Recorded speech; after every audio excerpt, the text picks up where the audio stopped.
Ya mo kí gbogbo ẹ̀yin ọmọ Oòduà lóko lómi ẹ kú iṣẹ́ o ẹ kú ìjà tá à ń jà yìí a máa gbára wa sílẹ̀ o ẹ má jọ sú yín o ó ti dé góńgó ọ̀pọ̀lọpọ̀ náà àwọn ọmọ wa ní ẹ má jọ sú yín kì í ṣe táìmù tó yẹ kó sú yín lélẹ́yìí a máa gbára wa lẹ̀ àwọn ọ̀tá wa àwọn tó ń gbé wa àwọn Fúlàní àwọn tó ń support wọn ní federal government tó ń bá wọn ṣètò gbogbo ó ti ń sú wọn wọ́n ti wá ń rí wípé ti Yorùbá yàtọ̀ nǹkan tó ń rò tún tẹ́lẹ̀ ni pé àwa a máa pààyàn a máa pa ọlọ́pàá àlọ́ máa jó àgọ́ ọlọ́pàá àlọ́ máa ṣe káwọn bàá lè ráyè wá kó sójà wá kán wá máa pa ìpààyàn ọmọ wa káàkiri ní títì wọ́n ti wá rí wípé Yorùbá yàtọ̀ sírú gbogbo rọ́bìṣì wọ̀nyẹn àwa Yorùbá kì í ṣerú yẹn o and we are going to win bó ṣe jẹ́ nìyẹn. Bàbá mi àwọn èèyàn náà fẹ́ mọ ipò tí bàbá wa olóyè Sunday Igboho wà ń bí. Mo fẹ́ kí gbogbo yín fọkàn balẹ̀ mi ò kúrò ń bí o a máa gbà jáde láìpẹ́ ẹ máa gbọ́ ìròyìn dáadáa láìpẹ́ sísítẹ̀mù wọn níbí ó yàtọ̀ sí ti àwa ti àwọn British tí àwa ń lò ní Nàìjíríà ó yàtọ̀ òun ló jẹ́ kó fà á ara nǹkan tó túnbọ̀ jẹ́ kó pẹ́ tó báyìí ni wípé gbàrà tán mú yẹn ní kinní kan ṣẹlẹ̀ ní àwọn adájọ́ wọn bíi wọ́n máa ń gbàyè oṣù kan lọ́dọọdún kò dẹ̀ sí nǹkan tó lè ṣe wọ́n kán má gbàyè yẹn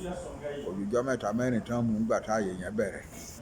yóò fọ ìbá bí oṣù kan ni ò sí nǹkan kan tó ń ṣẹlẹ̀ but àwọn adájọ́ wọn ti wá padà wá sí níjọ́ Friday tó kọjá lẹ́yìn yẹn wọ́n ti mú lọ sí court níjọ́ Tuesday tó kọjá ìsìn. Tuesday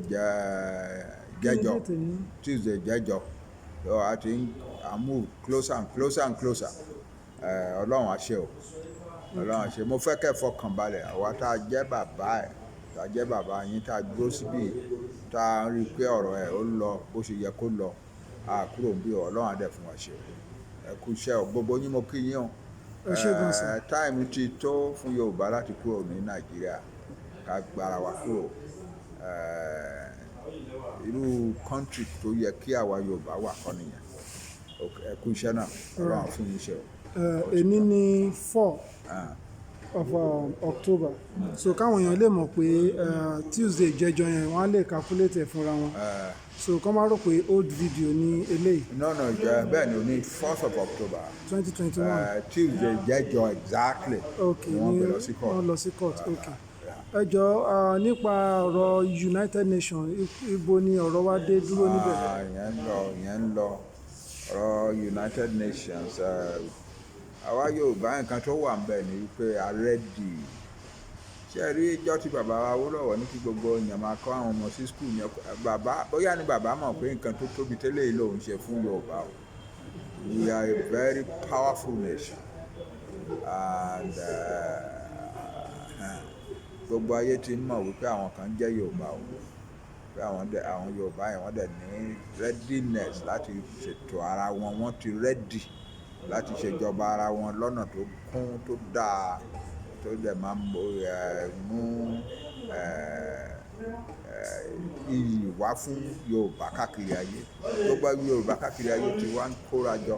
títí dé Brazil mo bá àwọn ará Brazil ṣèpàdé lánàá fún bí wákàtí bíi 4 Brazil àwọn Yorùbá tó wà ní Brazil ó kọjú àwa Yorùbá tá a wà Nàìjíríà àwa Yorùbá tá a wà Nàìjíríà 56 million péré ni wá àwọn Yorùbá tó wà ní Brazil dẹ̀ about 80 million wọ́n dẹ̀ rẹ́dì gbogbo Yorùbá lóko lómi ti rẹ́dì ẹ ká fọkànbalẹ̀ Ọlọ́run ti ṣe tiwa ó ti gún bó ṣe jẹ́ nìyẹn. ẹ ṣé gan sà. ẹ kú iṣẹ́ náà gbogbo